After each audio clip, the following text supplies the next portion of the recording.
Hey everybody, it's Bruce here with Traveling with Bruce. Welcome to my channel today. Today's video is all about the economics of running a cruise ship going forward. Will the cruise lines make it? Will they be able to survive going forward and be able to break even and even make a profit once this entire pandemic episode subsides? Hopefully sooner rather than later. The big question, of course, is will a vaccine come out in the not too distant future that will allow us to get back to cruising? In the meantime, cruise lines have almost 400 cruise ships around the world sitting, waiting to be allowed to head back to port and pick up paying passengers and take them on holidays everywhere. Except for a handful of ships trying to start sailings in the Mediterranean, there are no ships out there with paying passengers on board. And what I've done here is I've taken a look at some of the cruise lines and figured out that between Norwegian, Royal Caribbean, Carnival, they nowadays, when they order in a new ship from a shipbuilder, their total cost is approaching, and it's going to average about $1 billion a ship. If you're looking to bring a ship in that can handle, say, 4,000 passengers, you're going to be paying about $1 billion to get a full-blown cruise ship decked out with all the bells and whistles you need to attract cruisers. The kind of ships I'm thinking about would be, for example, in the case of Norwegian, would be the Norwegian Bliss or the Encore. Or for, say, Royal Caribbean, I would be talking about the Quantum class ships. For Carnival, I'd be talking about the new Panorama that was just launched in the last year or so. Almost $1 billion a piece. And, a year or two from now, there'll be very few cruise ships of the large size that will be built for much under that kind of money.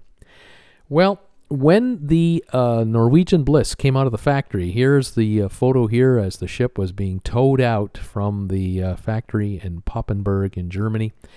This ship had all the latest everything, all the latest electronics, the internet connectivity, wireless everywhere, the racetrack on the back of the ship. I mean, you name it, it had it. And it was a sensation. This ship was fully booked. Here's another ship that is hugely successful, the Celebrity Edge cruise ship, about $850 million. Nowadays, $950 million to get one of these. A number of these are being built for Celebrity. The hope is that upwards of 5 or 6 of these will be in the water.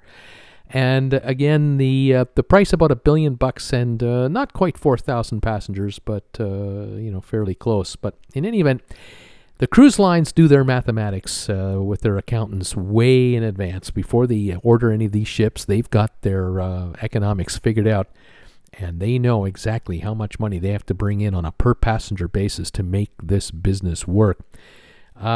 Typically, $1 billion cruise ship, it's not uncommon for a cruise line to have $200 million of their own money put into the build out of the ship, and $800 million will be borrowed from the shipyard through the country that the shipyard is located in. So in the case of Papenburg in Germany, the German government through the Export Bank will finance or help finance the $800 million needed through a series of banks and loan guarantees.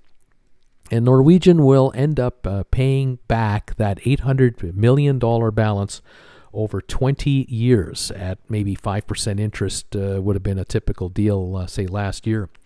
For Norwegian, that means $40 million a year has to be paid to the bank to pay off the $800 million loan over 20 years.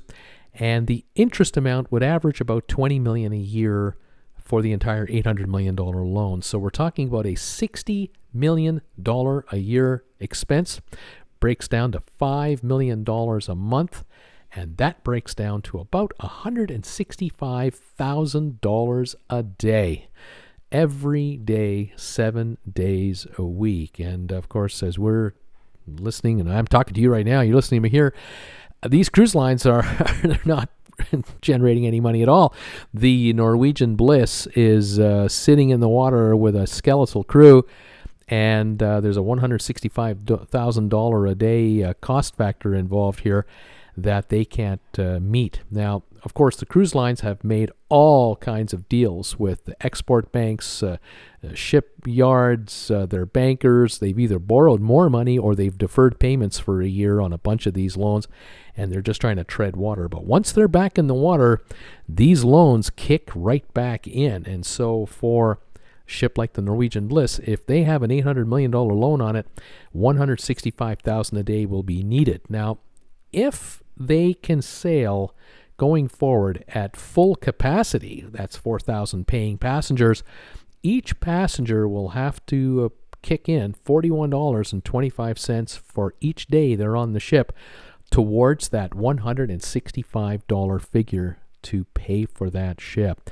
But if the capacity of the ship is restricted, and the thinking is it might be down to 50% to start with only 2,000 passengers on board, each passenger has to come up with $82.50 a day just to help the cruise line pay for its own ship.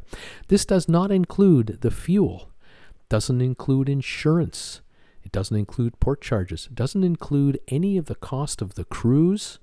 It doesn't include any other fees or taxes that have to be paid, and it doesn't pay for any of the head office fees that are associated with the cruise line: advertising, sales agents, management staff. It doesn't include maintenance. I'm only talking about the acquisition price of the ship, $1 billion, $165,000 a day.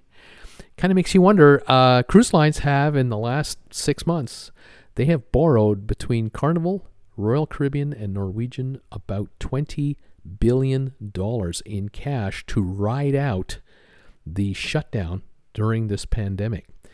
The hope is that it's enough money, that it'll be enough to last. The worry is that the pandemic will last much longer than feared, and that $20 billion won't be enough. But at the moment, $20 billion has been borrowed. The cruise lines are paying around 10% on average for that money. Some of them were able to borrow money at 7-8%.